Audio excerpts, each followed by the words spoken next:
Chef Leander, and this is Small Kitchen Big Taste. Today we're talking about knives. I get a lot of questions about knives, and the reality of it is you need a chopping knife and a paring knife, and if you can afford it, a fillet knife. We'll come back to the fillet knife in a moment. First, I'd like to talk about a knife sharpener. This is one from Amazon. The link is in the description below, but I like this one a lot because it's really foolproof. All of the angles are set, all of the gradients are set, and so all it takes, this is bay 1, bay 2, bay 3. I know it's backwards for you on camera, but the sharp end goes in without any weight on it. You pull it through once, twice, 3 times, 4, 5, 6, and 7 is the magic number. Now, you do not need to put weight on this. In fact, that'll be worse for your knife than not sharpening it. So I'm going to wipe the burrs off of it, and we'll do the second grade.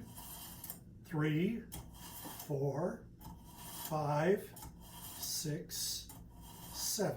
Again, no weight. Now the last blade is the finishing blade, and we're going to do also 7 of those. Notice that my knife is vertical, not lean to either side, but the knife is vertical. 5, 6, 7.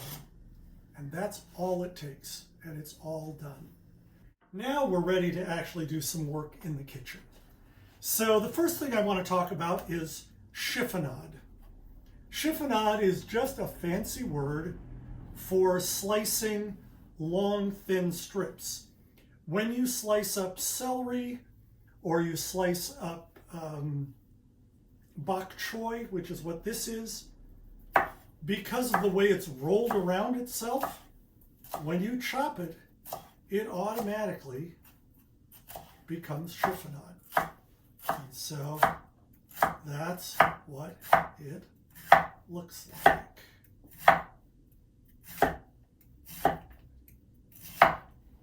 And there we are. This is a chopping knife, and so this is what you use for the majority of the work in your kitchen. But I want to show you what a fillet knife is capable of. This is a mango, and we're going to, as my roommate says, we're going to turtle this. And you'll see why in a moment. Cut down the outside of the seed on both sides, like that. We can cut this off. The seed is kind of oblong in length. So we're going to pull that seed out that way. And a fillet knife. You've heard of filleting fish. Well, that's exactly what's going to go on here.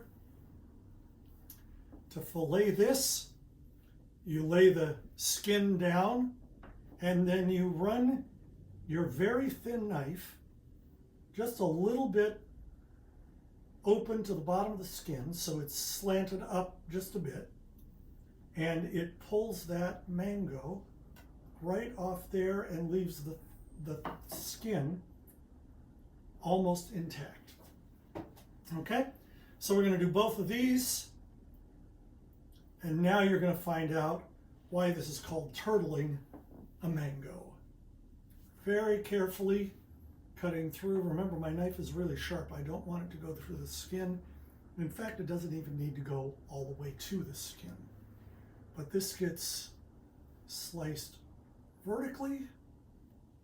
I guess that's vertical. And then sliced horizontally. And when you pop it inside out, it looks like a turtle, maybe a hedgehog. And so then you can just take your fillet knife and cut it, and the all of the flesh comes out of the inside of the mango. And if you like, you have the chef's permission to just enjoy eating the rest of it out of the skin. All right, that's it. I'm going to finish this mango, and then we're going to make a wonderful quinoa salad. All right, I'm Chef Leander. To your health.